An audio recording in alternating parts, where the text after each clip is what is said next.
the elephant in the room can be where some technical teams within the organization may be going, oh, I'm not sure, I feel a bit conflicted about having an implementation partner come in to help build with the software we've just purchased. And that can come with a certain fear about their skills being not recognized, not advancing with the solution that's being implemented. How do we, I've heard actually the opposite from customers who worked with us about the development pathway for their devs as part of this process. Can you tell me about how our team can actually help internal teams upskill?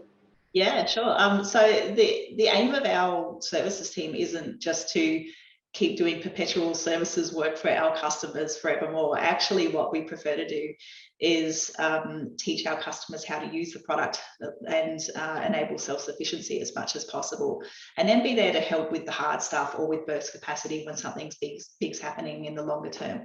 So we already have training for customers, developers through our 24/7 Squiz Academy. There's a training program in there.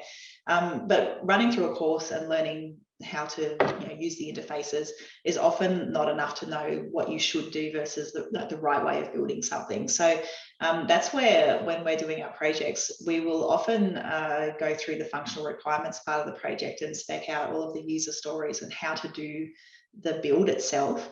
And then we'll often sit down with our customers and work out who's building what part. And so a really common approach is for us to do co-build with our customers' developers. We use a tool called Jira, which means our developers and our customers' developers can all access the one set of tickets with all those user stories and build notes in it. And we'll often go through all of the tickets and work out which ones the customer is going to build and which ones we're going to build.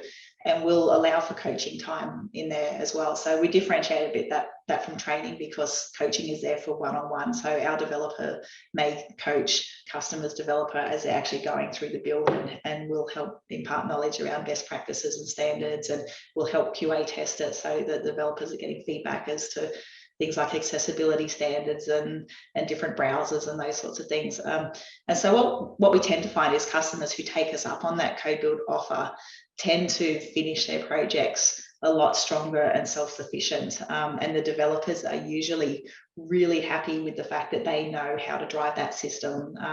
So that just makes them feel really invaluable to their organization. And I think that actually makes them kind of more sticky inside the organization in which they work. So I think it's a good thing.